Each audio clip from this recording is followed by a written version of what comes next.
Surprisingly, over 90% of viewers haven't subscribed yet. If you're enjoying the content, hit that subscribe button. It motivates us to keep creating and helps us never miss an upload. The first thing I noticed was the music. It wasn't ours. Some playlist I'd never heard pulsed from the speaker in the corner. Slow, showy, smug. I set the grocery bag on the hall table and turned the corner into our living room. She was there, perched on a stranger's lap as if the couch had always been his seat. One shoe dangled from her toes. When she saw me, she didn't flinch. She smirked. "I've opened our marriage and invited Jamar over for a date," she said, like she was reading a new house rule from a menu. "Do you want to watch us? When we're done, I'll make love to you. Deal?" My body went very still. I could hear the ice shifting in the drinks on the coffee table, the hum of the air vent, a car idling outside. The bag on the hall table sagged and an apple rolled out, bumping once against the baseboard. I put the keys down, one by one, the way you place breakables back on a shelf. Then I looked at the man under her. He was handsome in the ordinary way men get handsome when they're confident. Fresh haircut, gym shoulders, a grin he thought would work in any room. He lifted his chin at me the way people do when they've misread the ending. "Stand up," I said. He laughed. She laughed because he did. I repeated it softer. "Stand up." He shifted, annoyed, and I stepped forward, took a handful of his jacket, and turned. It wasn't dramatic. I guided him through the open door the way you guide a box that doesn't fit through the frame unless you angle it. The night air hit him. He stumbled off the porch into the yard, caught himself, spun around, and measured his options. He chose the worst one, which was trying to swagger back in like nothing had happened. I closed the door and slid the chain. Behind me, she gasped, then hissed my name. I stared at the wood for a long second, hearing his muffled muttering on the other side, and then I turned. She was pale in a way makeup can't cover. "You can't do that," she said. "You already did," I answered. She grabbed her phone and disappeared down the hall, the bathroom door locking with a click that sounded like a period. From outside came a string of bravado I could quote from memory. Men's chorus, same lyrics in every neighborhood. I ignored it. I picked up the apple, washed it, and set it on a plate. I poured out the drinks and wiped the rings they'd left on the table. It felt important to give the room back to itself. She texted from behind the door. "You're being insane. This is healthy for us." I typed nothing. Jamar called through the door, trying to bargain with the tone of a man who thinks tone is currency. I didn't pay. After a minute, the hallway went quiet. The music still played. I turned it off and the house exhaled. I could hear the bathroom faucet. She ran water like a curtain. I leaned on the kitchen counter and tried to find where the ground stopped moving. I wasn't confused. Not really. This wasn't a surprise plot twist, just a scene where a character finally says the quiet part out loud. For months there had been late nights without explanations, perfume I didn't recognize, jokes that felt like little cuts. Now the blade had a name. When the water shut off, I spoke through the door. "Come out. We're talking like adults." "No," she said, small again. "You're angry." "I am focused," I said. "Different thing." The lock clicked. She stepped into the hall wrapped in a towel, eyes flicking to the front door as if a script might be waiting there. "It's not what you think," she started, then swallowed. "Okay, it's partly what you think, but I'm being honest. I could have hidden it." "You didn't open anything," I said. "You broke something and tried to rename it." She stiffened, defiance climbing back up her spine. "You're so controlling. You plan everything. You make lists for weekends. I miss feeling alive." "Alive," I repeated. "So you invited a man I've never met into our house on a Monday and offered me a ticket." I motioned toward the living room. "You could have told me you were unhappy without staging a demonstration." She stared at the floor. "I thought if you saw me, you'd understand." "What I understand is that you'd already decided," I said. The porch boards creaked. Jamar knocked again, lighter now. "Hey, I'm just going to head out," he said through the door, pitching his voice to sound calm. "Could you—" I opened the door a few inches, kept the chain in place, and passed his jacket through the gap. His wallet fell from the pocket to the threshold, and he crouched to grab it. A phone slid out too and landed face up, still recording. He'd said it earlier, likely expecting a souvenir story for his friends. On the screen, I saw our living room in a wide angle. I saw myself walk in, heard her line in tinny audio. My throat went cold, then very clear. I picked up the phone. "This yours?" He reached under the chain as if I might hand it back. "Man, don't—" I shut the door. I didn't want to escalate anything on my porch. I wanted to decide who I was in this moment and then keep that version. In the kitchen, I set the phone on the counter and pressed stop. The screen flashed with a list of recent videos, and below that, a thread of messages with her name. Not saved as Honey, saved as her first name and a flame. I took a breath, opened the messages, and read the last 5 lines. He'd written, "Hour away. Champagne cold?" She'd sent back a photo of 2 glasses and a caption, "Hurry." He had replied with something I won't repeat because you already know the tone. A different thread glowed above it, pinned. "Jim Brothers." I opened that one and saw a link to the same party playlist I'd heard when I walked in, plus a line from him, "Streaming this for the fellas if she's cool with it." A friend had answered with a thumbs up and a string of crude suggestions. My chest tightened, not with rage but with something more useful. She stepped into the doorway, robe tied tight. "What are you doing with his phone?" "Holding it," I said. "The same way you were holding our marriage, apparently." Loosely. "That's private," she snapped. "Nothing in this house is private when you invite an audience," I said. She folded her arms. "Are you going to hit him? Is that what this is? Because I don't hit people," I said. "I call locksmiths and lawyers and I change utilities out of joint names. I take screenshots, I copy files. I make decisions that don't need apologies later." She rolled her eyes. "There you go again.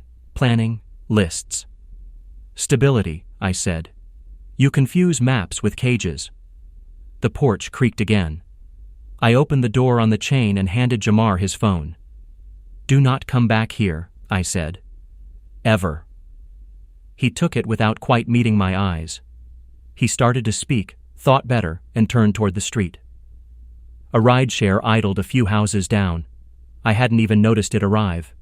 He jogged to it, shoulders tight, the way a man runs when he knows the neighborhood has memorized his face. She watched him go from behind me, then shut the door and leaned her back against it, palms flat on the wood like she could press the night back outside. "This doesn't have to be a disaster," she said. "We can figure it out. Plenty of couples—" "No," I said. "We're not going to build a ceremony on top of a live stream." She laughed once, a sound without joy. "You're so dramatic." "I'm precise," I answered. "There's a difference." I went to the bedroom and pulled a canvas duffel from under the bed, not because I planned to leave that second, but because packing one quiet bag changes the weather in a house. I folded shirts. I placed my passport in the inside pocket where it always goes when life rearranges. I took the ring off the dresser and set it on the nightstand, not as a gesture but as inventory. She hovered in the doorway, anger warring with panic. "If you walk out, you'll regret it," she said. "If I stay, I already do," I said. For the rest of the night, she tried every key she knew. Apology, threat, seduction, amnesia. I answered in complete sentences and refused the old choreography. Around midnight, she retreated to the guest room and shut the door. I sat at the kitchen table with a legal pad and wrote 2 lists: what must be done tomorrow and what can wait a week. The first list had 6 lines: cancel dinner with her parents, call the bank, move the direct deposit, schedule the locksmith, export photos, email my friend who knows about leases. The second list was longer and somehow easier. Tell my mother, tell my sister, tell myself this is not failure but refusal.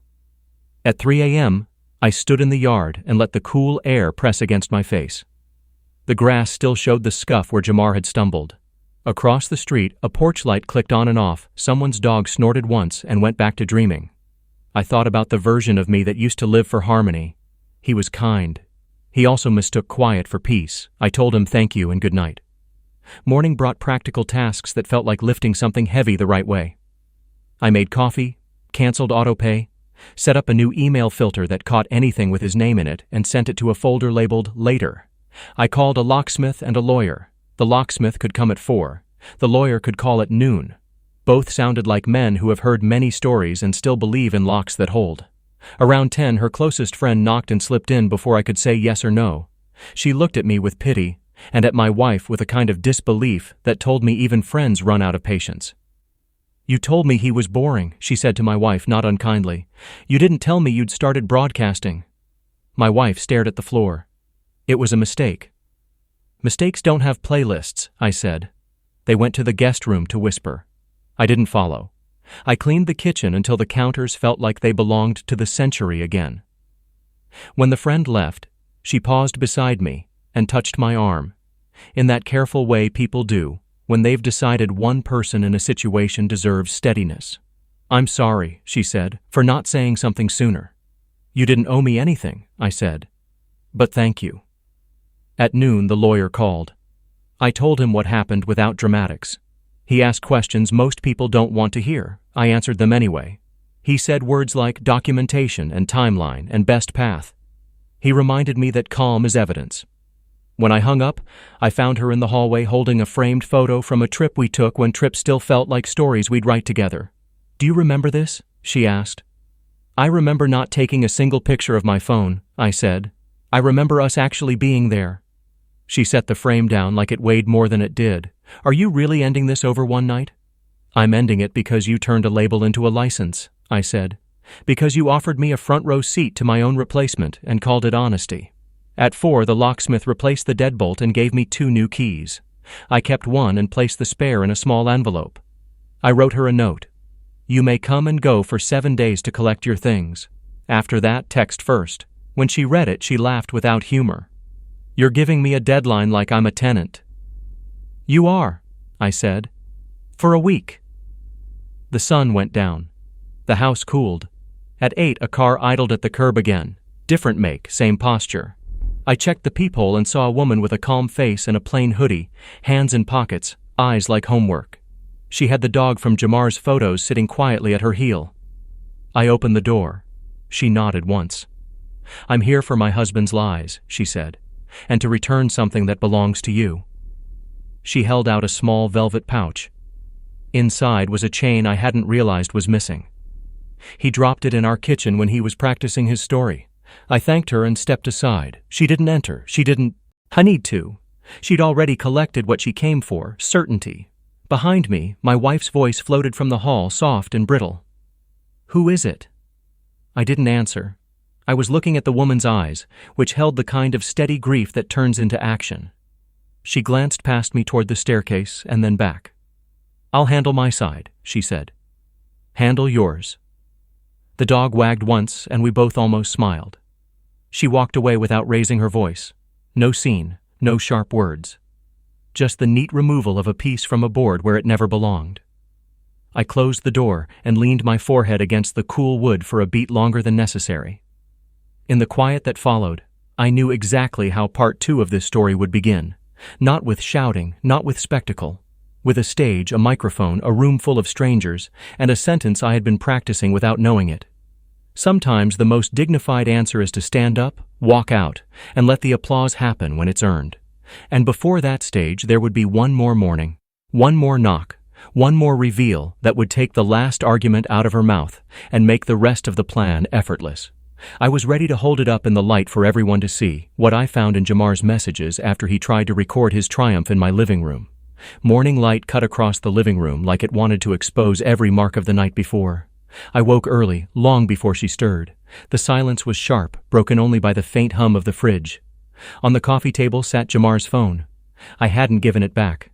I'd locked it when he came to the door, slid it across the threshold, and told him not to return.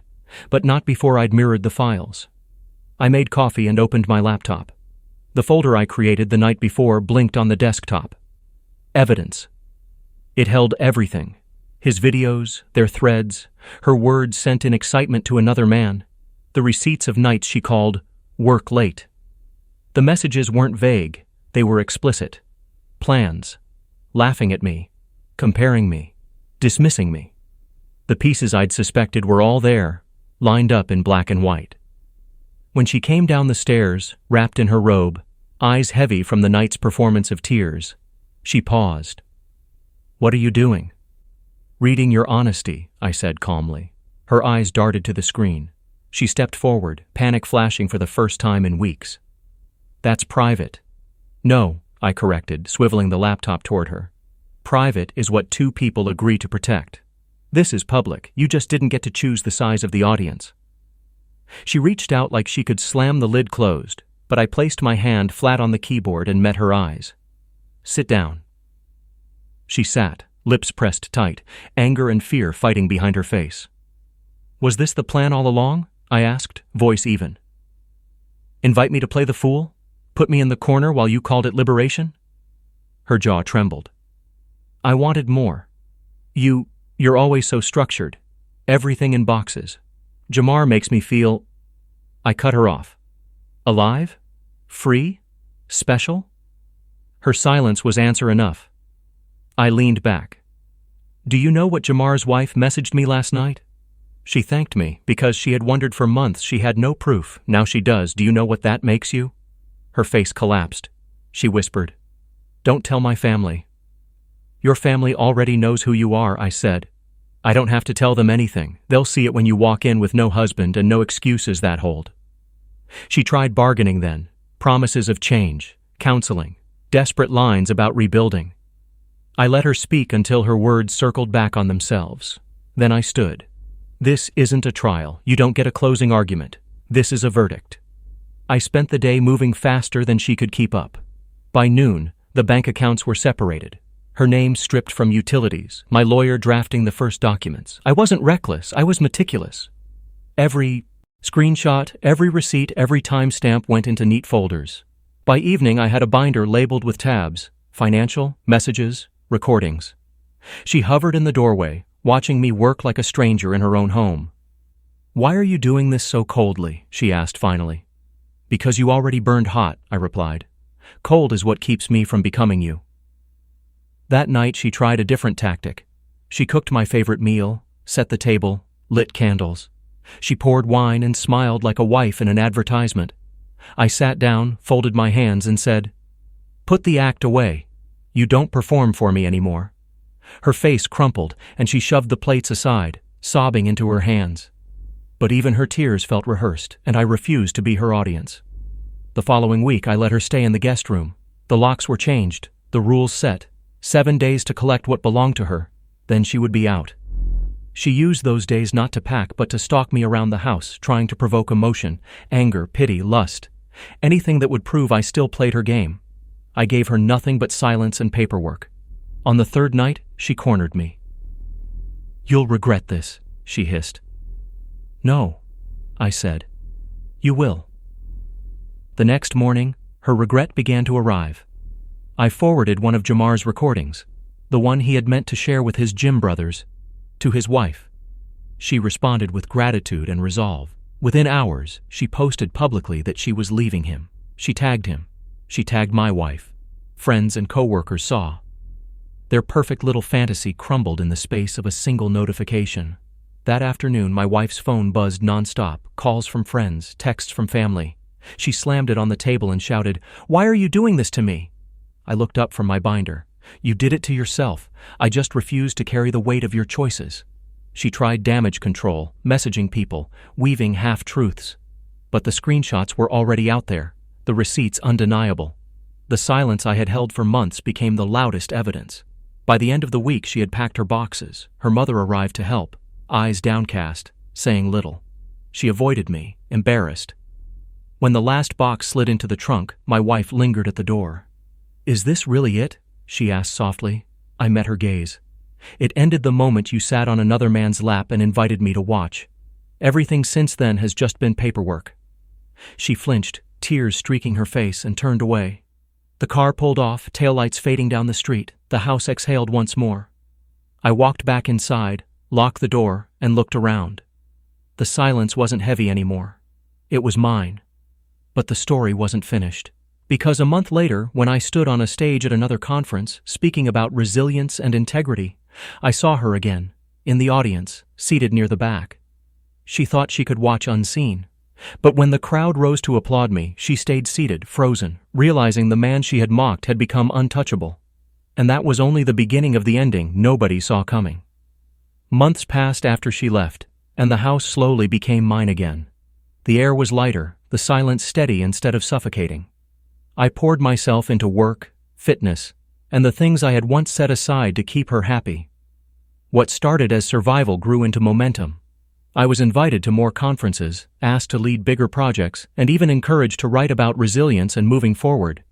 Each step forward was a reminder of what I had gained by letting her go. My name carried weight in rooms that once overlooked me, and people respected the calm I carried. I didn't need to tell the world what happened behind my front door. The truth had already revealed itself. Then one night, everything came full circle. I was the keynote speaker at a packed event downtown. Hundreds filled the hall, cameras lined the back, and the spotlight cut across the stage as I stepped up to the microphone. I spoke about integrity, about walking away from disrespect, about refusing to let betrayal define you. The words weren't about her, but everyone who had ever been broken by someone else's lies could feel the heartbeat behind them. When I finished, the room erupted into applause, loud, thunderous, rising to its feet. I looked across the crowd, and there she was. My ex-wife, sitting near the back, her face pale, her hands frozen in her lap. She didn't clap. She didn't move. She just sat in silence as the crowd stood for me, the man she once mocked and tried to diminish. I didn't look at her again. I didn't need to. The revenge was never about destroying her. It was about rebuilding myself into someone she could never reach again. As I walked off stage to the roar of applause, I finally understood. Her cruelty had freed me. Her betrayal had rebuilt me. And her silence was the only closure I'd ever need. That was the ending nobody saw coming.